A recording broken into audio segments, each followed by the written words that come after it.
24 թիվին շարունակում է աշխատանքը, տաղավարում այսօր իմ հյուրն է հասարակական քաղաքական գործիչ Նաիրա Զորաբյանը։ Բարև ձեզ Տիկին Զորաբյան, շնորհակալ եմ ինձ հյուրընկալվելու համար։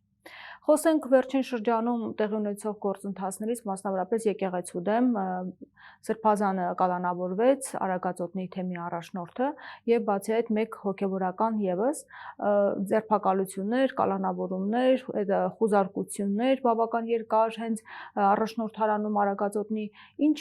սպասենք հետագայում։ Երկրում մոլեգնում է կատաղիորեն մոլեգնում է նիկոլական տերորը։ Այսպիսի նողկալի հարձակում եկեղեցու վրա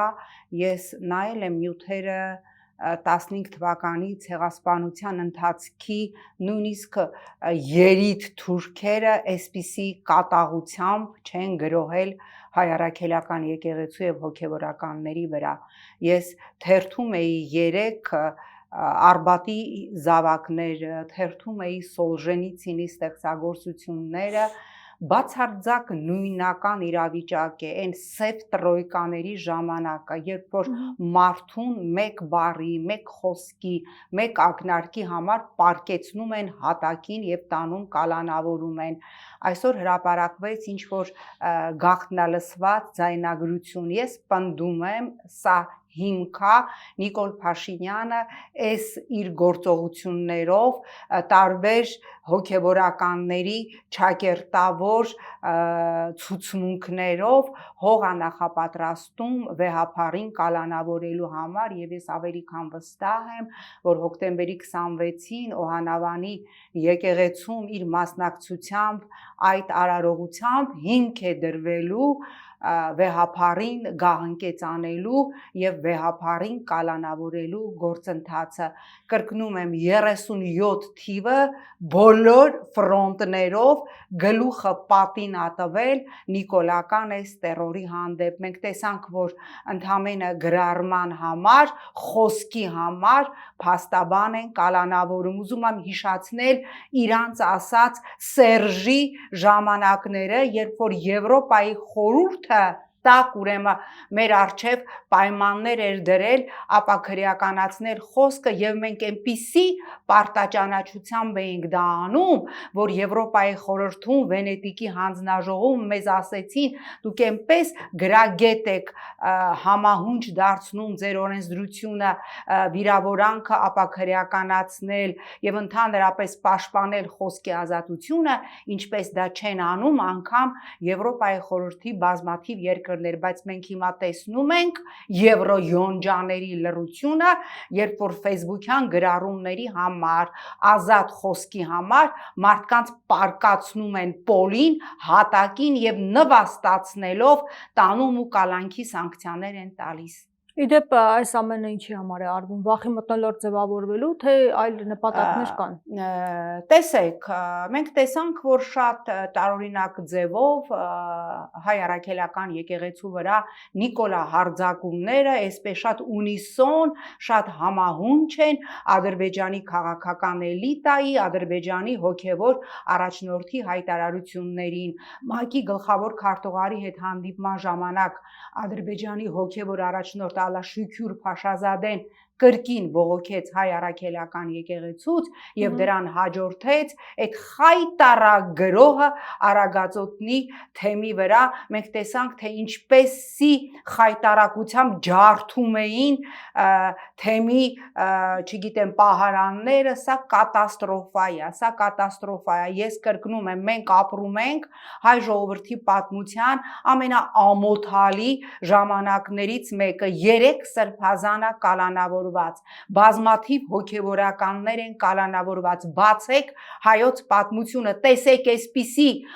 ամոթալի ժամանակներ եղել են, թե չէ։ Նիկոլը հայտարարում է, ես չեմ լսում Ալաշուքյուր Փաշազադեի ելույթը, դու ոչ միայն լսում ես, այլև դու առաջնորդվում ես բոլոր են ցուցումներով, որոնք գալիս են Ադրբեջանից, բացեք ադրբեջանական մամուլը, երբ որ կալանքի սանկցիա էին տալիս Արագածոտնի թեմի առաջնորդ Սրբազանին, տեսնեիք, թե on-line ռեժիմով Ադրբեջանի պետական քարոզչությունը ոնց էր ցնցում եւ ոնց էր ասում բրավո Փաշիկ, դու կատարում ես այն ինչ որ մենք պիտի անենք, մենք այլևս անելիք չունենք, քանի կաս դու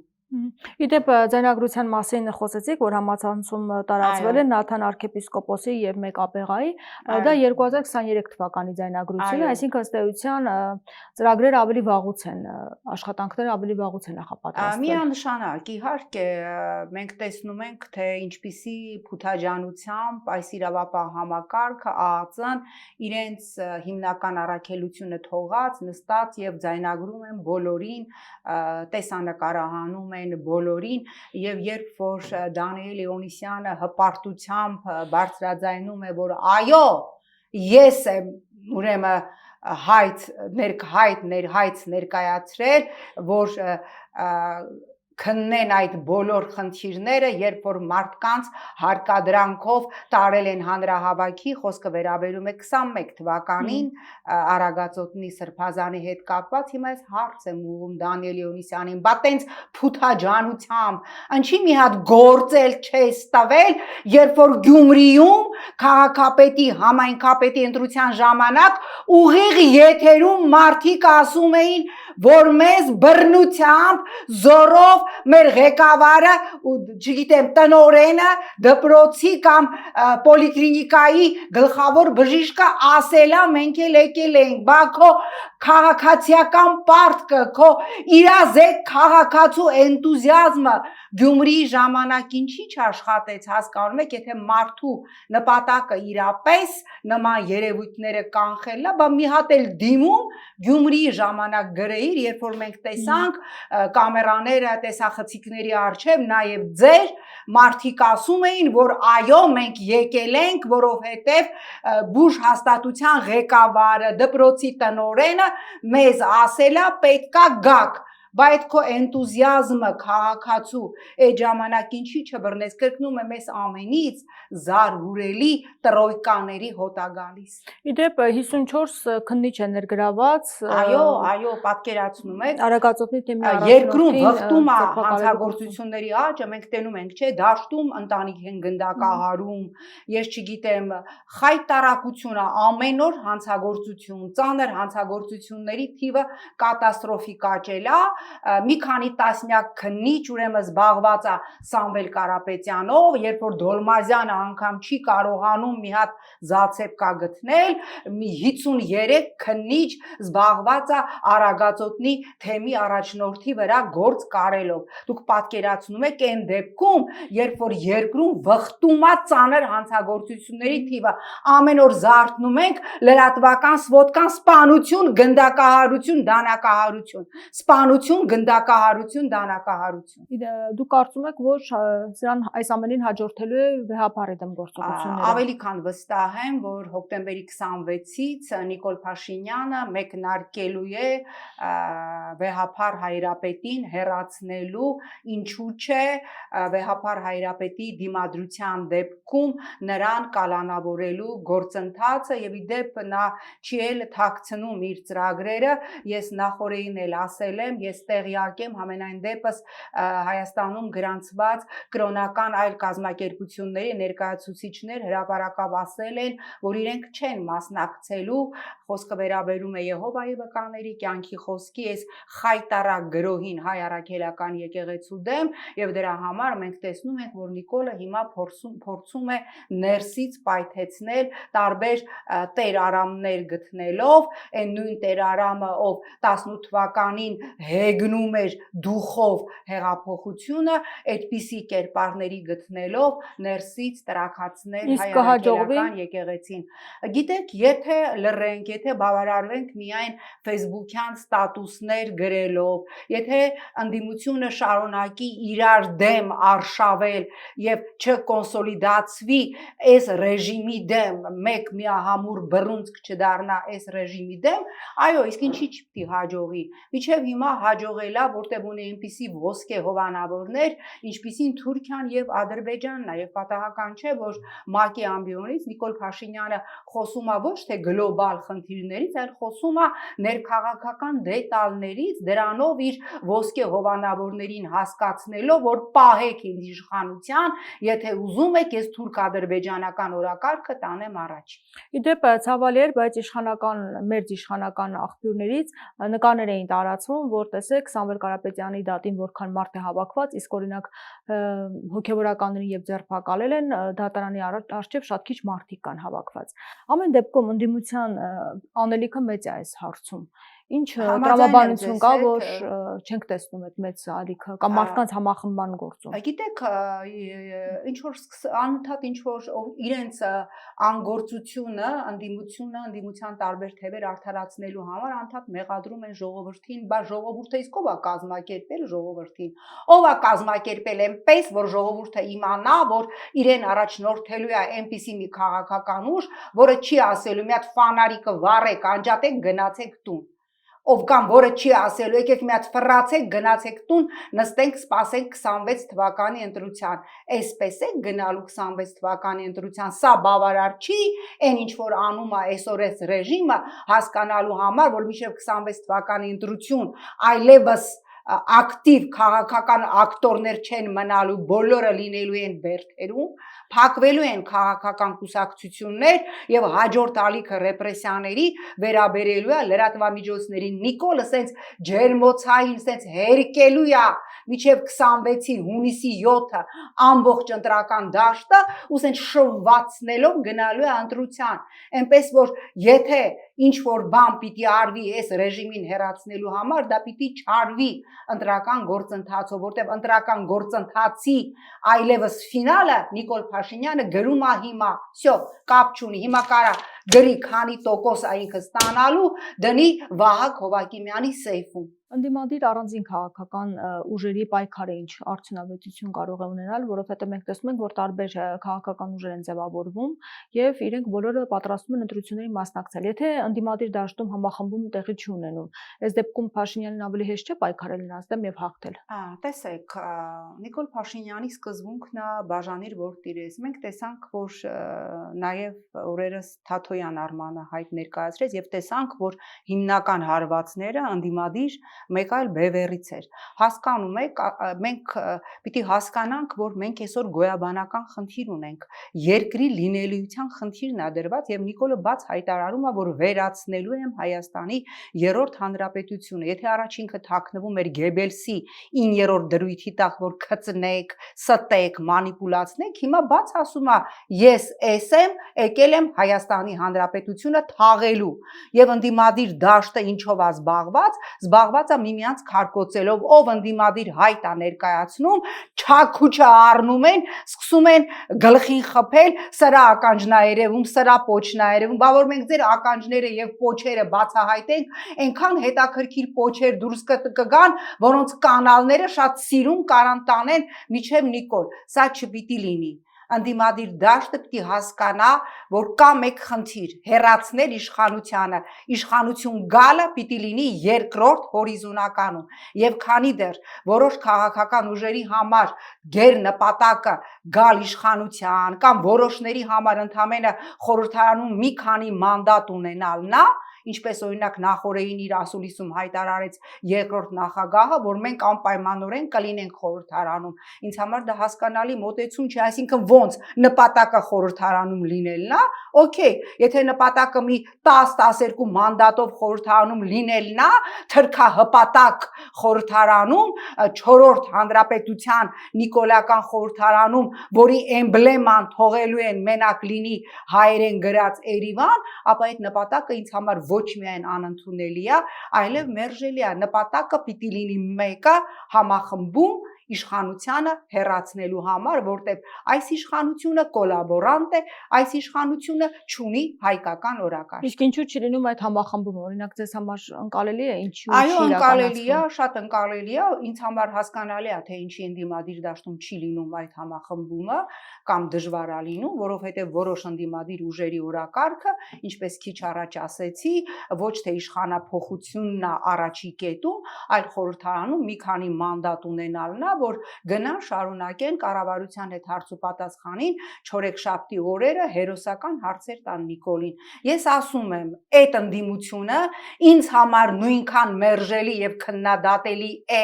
եւ լինելու է առաջիկայում եւ ընտրական ողջ process-ի ընթացքում, ինչպես Նիկոլ Փաշինյանը, որովհետեւ մենք կանգնած ենք պետությունը կորցնելուց 5 րոպե պակաս եւ եթե որոշ ընդդիմադիր ուժեր հիմա կռիվ են տալի ով խորհրդարանում քանի մանդատ կունենա եւ ոչ թե դնում են շատ ավելի կենսական օրակարգ համախմբում այս ռեժիմին հեռացնելու համար, մի հատ ինձ կարաք ասեք, իմ համար ինչ տարբերություն Նիկոլի եւ խորհրդարանում մի քանի մանդատի համար կռիվ տվող ընդդիմադիրների համար։ Ես անձամբ այդ տեսակ ընդդիմադիր օրակարգ ֆրցնողների դեմ կռիվ եմ տալու, միանշանակ կռիվ եմ տալու, որտեղ ժողովուրդը պիտի իմանա, որ այս մարդկանց նպատակը ոչ թե այս իշխանությանը հեռացնելն է, այլ ընդամենը իրենց քաղաքական բազարների համար խորհրդարանում մանդատ ունենալն է, ինչպես հիմա մենք տեսնում ենք անում են որոշները։ Բայց ըստ էության, եթե Նիկոլ Փաշինյանը վերընտրվի 2026 թվականին, հենց մեծ խնդիրներ առաջանալու հենց ընդդիմության համար, այսինքն ավելի մեծ պայքար է նա ծավալելու նրանց դեմ։ Տեսեք, եթե Նիկոլ Փաշինյանը, եթե բոլորը սենց նստած սպասում են 26 թվականի ընտրության, իսկ ինչով է խանգարում այս ընդդիմությունը Նիկոլ Փաշինյանին, ինչպես Ալեն Սիմոնյանն էր ասում, ամենակոմֆորտ ընդդիմությունն է։ Ինչ ա եղել, որ իրանք անընդհատ իրանց կներեք այդ բառի համար հակադարձելով, հա, ես մեղմ բառ ասեցի, փորձում են կայանալ։ Բայց երբ որ մենք կտեսնենք կոնսոլիդացված ընդդիմություն, ինչի՞ է Նիկոլ Փաշինյանը այս ամենը անում, որտեղ ինքը հասկանում է, որ եթե եղավ կոնսոլիդացված ընդդիմություն, իր հանդեպ, իր ռեժիմի հանդեպ, այս ատելության պայմաններում, ինչքան էլ լինի արտաքին աջակցություն, ինքը չի կարողանալու պահել իշխանությունը, որովհետև անգամ նիկոլական հարցումներով իր ռեյտինգը 12-13%-ից ավելի չէ, դա նշանակում է, որ 10-ից 8-ը ատում է այս ռեժիմին, ատում է Նիկոլին, սա լուրջ, ուրեմն ռեսուրս է, սա լուրջ ռեսուրս է այն ընդդիմության համար, որի նպատակը ոչ թե խորհրդարանում մի քանի մանդատի համար կռիվն է, այլ որի նպատակը այս ռեժիմին հեռացնելն է։ Կրկնում եմ, ես կռիվ եմ տալու այն ընդդիմության դեմ, որը նպատակ է դրել 26 թվականի ընտրությանը մասնակցել մի քանի կրճոն պոկելու համար։ Դուք Նիկոլ եք ինձ համար, դուք Նիկոլից որևէ բանով չեք տարբերվում, որովհետև մենք երկիր ենք կորցնում, դուք մի քանի մանդատի կռիվ եք տալիս։ Փաշինյանը վերջերս ազգային ժողովում հարց ու պատասխանի ժամանակ ըստ էության ասաց, որ կարող են լինել կուսակցություններ, որոնք նույնիսկ չմասնակցեն ընտրությունների, նրանց թափանցիկության հետ կապված եթե հարցեր լինի եւ այլն, հավանաբար նրանց ոգեշնչել է Մոլդովայի սցենարը։ Հիմա առաջիկայում հնարավոր է նաեւ դա լինի։ Ես ավելի քան վստահ եմ, որ այս Նիկոլա ռեպրեսիաների ալիքը, որ տևական ժամանակ մեկնարկել է, ինքը բաց ուղիղ գնում է ռեպրեսիաների, միջազգային հանրության տոտալ լռության եւ տոտալ համաձայնության ներքո երկրում մոլեգնում է կատաղի բռնապետություն։ Այո, Նիկոլ Փաշինյանը փակելու է կուսակցություններ։ Այո, Նիկոլ Փաշինյանը փակելու է լրատվամիջոցներ։ Այո, Նիկոլ Փաշինյանը բերթերը լցնելու է բոլոր ընդդիմախոսներով։ Անգամ Facebook-յան ստատուս գրող շարքային քաղաքացուն բռնելու են, տանելու են, կալանավորելու են։ Դրանով Նիկոլ Փաշինյանը լուծելու է երկու խնդիր՝ վախի մթնոլորտ, 37 թվի տրոյկաների մթնոլորտ եւ մաքրելու է դաշտը։ Ես դրա համար եմ ասում, նստել եւ սպասել 26 թվականի ընտրության, դա կարող է անի միայն այն ընդդիմադիր բևերը, այն ընդդիմադիր ուժը, որի նպատակը ընդամենը մի քանի կրճոն մանդատ պոկելն է։ Դե այսպեսի կարծիք էլ կա ընդդիմադիրների մոտ, որ եթե մենք դուրս գանք փողոց եւ պայքարենք, ձերբակալություններ, կալանավորումներ կլինեն եւ Փաշինյանի համար էլ հարմարավետ այսպես միջավայր կձևավորվի։ Իսկ դա այդ տեսակետը ընդդիմադիր կոնկրետ բևերի, որ հիմա դուրս չենք գալիս, որպիսի չկալանավորեն, դա մանկամիտ, դա իդիոտ տեսակետ է, դուրս չգալ փողոց, որ Նիկոլը չկալանավորի, հիմա դուրս չեն գալիս, Նիկոլը չի կալանավորում, հոգևորական, պատկերացնում եք, ձեռքը գցել է հոգևորական դասի, փաստաբան է կալանավորվում Facebook-յան ստատուսի համար, որը հակասում է մեր իսկ ստանձնած պարտավորությունը Եվրոպայի խորհրդի առջև, հակասում է Հայաստանի Հանրապետության քրեական օրենսգրքին, որտեղ վիրավորանքը ապա քրեականացված է թքածունի Նիկոլը Վենետիկի հանձնաժողովի է, այո, թքածունի Հայաստանի Հանրապետության քրեական օրենսգրքի վրա, թքածունի սահմանադրության վրա, թքածունի, ուստի ասել, որ խելոք նստենք, սպասենք, ոչ մի փողոցային շարժում չանենք, որ Նիկոլը չկալանավորի, ես կարծում եմ դա քաղաքական, ինչ ասեմ, անմեղսունակություն է։ Դե ամեն դեպքում ասում են ջլատվելու են ուժերը, մարդկանց ուժերը, ավելի լավ է մենք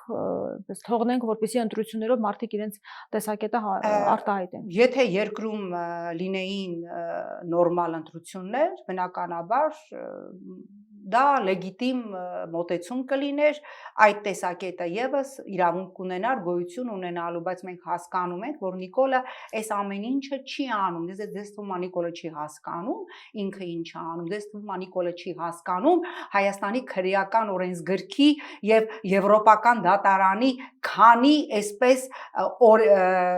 հոդվածը ինքը իր վրա շալակում։ Իհարկե հասկանում է եւ եթե ինչ որ մեկին թվում է Նիկոլը այս ամեն ինչը անում է, սպասարկում է ոչ հայկական օրակարգ նրա համար, որ 26 թվականին ասի դենից արդար ընտրություն ենք անելու, ով ընտրվեց, չընտրվեցի, ես կլնեմ փոքրամասնություն, դուք հասկանում եք, որ այս մտածելակերպով չի կարող լինել adekvat քաղաքական ուժ, որ մտածի Նիկոլը ընտրական process-ով իրանց իշխանությունն զիջելու կամ արդար ընտրական process-ը գնալու։ Դեռ շատ մեծ հարցական է եւ գալու է ժամանակը, որ քննվելու է 21 թվականի ընտրական process-ը, այն որ Սևանի հոգեբուժարանից անգամ հիվանդներին լցնում էին մարշրուտկաները եւ տանում էին ընտրության։ Ես կրկնում եմ, ամեն օրը այս ռեժիմի դեմ չպայքարելու արագացնում է Հայաստանի պետականության անկումը։ Ամեն օրը մեր նստած ընդամենը ստատուս գրելով, բավարարվելով երկարաձգում է Նիկոլի իշխանությունը եւ տալիս է Նիկոլին քարտ բլանշ թաղելու Հայաստանի Հանրապետությունը։ Իդեպ այնինչ կատարվում է եկեղեցու հանդեպ եւ հնարավոր է եթե ընտրություններում Փաշինյանը հաղթի նաեւ ընդդիմության հանդեպ արվի, այս ամենը չի տեղավորվում այսպես կոչված ռևանշիզմի դեմ պայքարին, ինչը որ պնդում է Ադրբեջանը եւ Թուրքիան եւ ներկայացնում են, որ այդ ուժերը, որոնք խոսում են ազգային արժեքների համար եւ դեմ են խաղաղության, նույնիսկ այն օրակարգին, որ Փաշինյանն է առաջարկում, ուրեմն իրենք ռևանշիստներ են։ Տեսեք, եկեք չմոռանանք, որ քանիցս Ալիևը խոսել է, որ իրենք Թուրքիան եւ Ադրբեջանը ամեն ինչ անելու են Հայաստանում ռևանշիզմ ասելով, նկատի ունեն, այո, ճակերտների մեջ նկատի ունեն նախկին նախագաներին, որոնց օրոք հայր եւ որդի Ալիևը կզած կոշիկ էին լիզում նրանց իշխանությունը թույլ չտալու համար եւ պատահական չէր, հիշում եք, չէ, որ Ալիևը մի անգամ հայտարարեց, ես հաղթել եմ ոչ թե Նիկոլին, որին ինքը հիշում եք ինչ էպիտետներով էր ծեփում, այլ հաղթել եմ Սերժ Սարգսյանին եւ Ռոբերտ Քոչարյանին, որոնց կոշիկը ինքն ու իր պապան լիզում էին եւ տեսել ենք այդ գլխահակ կադրերը։ Ես եմ վերջի անգամ տեսել Ստրասբուրգում 3-րդ նախագահի ելույթը, երբ որ ադրբեջանական պատվիրակությունը դարձել էր կուրկուրի ձակ եւ հիմա այո, այն ինչ որ անելու է Նիկոլ Փաշինյանը, խոսալով նաեւ որ որոշ ուժեր կարող է չմասնակցեն ընտրություններին եւ այլն, այդ ամենը բնականաբար տեղավորվելու է Ալիևյան ցուցումի դեմ, հա, Ալիևի այսպես, հա, մատնանշած ցուցումների դեմ, թե ինչի եւ որ ուժերի դեմ պիտի պայքարեն։ արել։ Իսկ առասարակ այս եկեղեցու դեմ պայքարը հնարավոր է կանխել կամ ինչ-որ ձևով ընդդիմություն, այսինքն որ ուժ ցույց տա, ինչ-որ բան կփոխվի, կարծում եք։ Իհարկե, հավատացնում եմ ձեզ, այո։ Իսկ ինչպես պետք է դրսևորվի դա։ Միանշանակ համախմբմամբ եւ ժողովրդին ասելով, որ այս մարդիկ ոչնչացրեցին բանակը, այս մարդիկ հանձնեցին հայրենիք եւ հիմա էլ այս մարդիկ ուզում են ջարդել ձեր հավատքը։ Ես նորից պիտի մեջ բերեմ Ադրբեջանի հոգեվոր առաջնորդին, ով ասեց, որ հայ առաքելական եկեղեցին դա ֆաշիստական կառույց է եւ հայ առաքելական եկեղեցին վտանգ է տարածաշրջանի երկրների համար։ Ահա այդ ցուցումով էլ առաջնորդվում է Նիկոլյան ռեժիմը։ Հավատացեք, ժողովուրդը այսօր պատրաստ է դուրս գալու, եթե տեսնի ընդդիմադիր առաջնորդություն, ով կես ճանապարհից չի ընկրկելու եւ չի ասելու ֆանարիկ վարեք, անջատեք, գնացեք տուն, սպասենք 26 թվականի ընտրության, մի քանի մանդատ ձեռքը գցենք, կգանք խորհրդարանում ձեր շահերը կպաշտպանենք, չի լինելու, որովհետեւ իմ եւ իմ նման մարդիկ ահա այդպիսի ընդդիմության դեմ նույն կերպ կռիվ են տալու, ինչպես Նիկոլի եւ Նիկոլիզմի դեմ։ Իդեպ Սամվել Կարապետյանի կալանքի ժամկետը 30 օրով երկարաձգվեց։ Այո, հասկանում եք, absurd է, սենց բան չկա, մարդու կալանքի ժամկետը էլ չեն գտնում հիմնավորում, էլ չեն գտնում ինչ հիմնավորմամբ երկարաձգեն, որ նենց Նավսյակի Դոլմազյանը, ով իդեպ խայտարակ դեր պատասխան տալու Արմեն Աշոտյանի դատական process-ի համար, Նավսյակի ասում են 30 օրով երկարաձգենք Սամվել Կարապետյանի կալանքը։ Իդեպ փողերի լվացման մասով չեն գտել, որ պետք է երկարացնեն, ուղղակի հայտարարության վրա, որ մասով որ ասել է մեր ձևով։ Ընդամենը մեր ձևով հայտարարության համար վերցնում եւ երկարաձգում են, բայց եթե ժամանակ ունենք, սիրելի Հերմինե, քանի որ այստեղ գալուց ինձ նորից զանգահարել էին Լարսում, ուրեմն մեր վարորդները, սա ուրեմն սարսափելի բան է, մենք պետք է հասկանանք, որ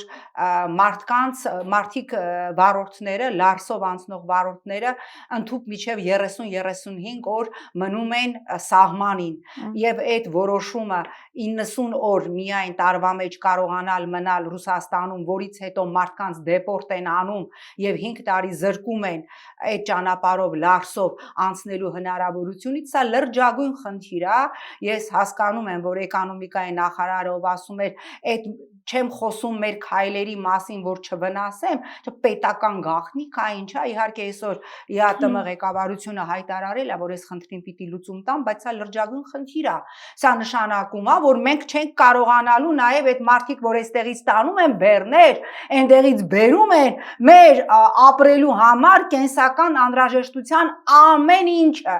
գրեթե ամեն ինչը գալիս է Լարսից, եւ այդ սանկցիաները, որ կիրառվելու է վարորդների հանդեպ, դա նշանակելու է, որ մենք չենք կարողանալու ստանալ կենսական ապրանքներ ձեթից, ցորենից, ես չգիտեմ, անձեռոցիկից, ամեն ինչից բռնած։ Սա լրջագույն խնդիր է եւ այս խնդիրը անընդհատ պիտի բարձրացնել ու այս մասին բարձրաձայնել։ Եվ նաեւ քանի որ ՄԱԿ-ի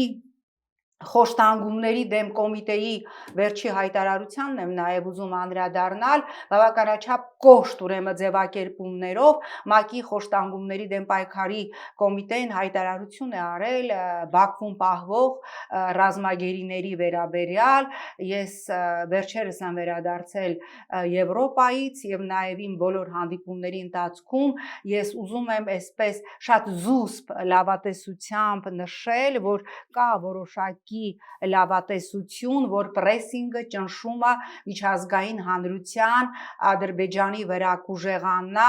եւ ես չեմ բացառում, որ տեսանելի ապագայում ես չեմ կարծում, որ դա կվերաբերի Արցախի ռազմաքաղաքական էլիտային, բայց գոնե այն մյուսներին, մենք գիտենք, որ այս պահին մենք 23 ռազմագերի ունենք Ադրբեջանում, չհաշված են մոտ 80-ը, որոնց վերաբերյալ որևէ տեղեկատվություն այդպես էլ մենք չենք կարողանում ստանալ։ Ես շատ զուսպ լավատեսություն ունեմ, փոքր հույս ունեմ, որ այս պրեսինգները, որ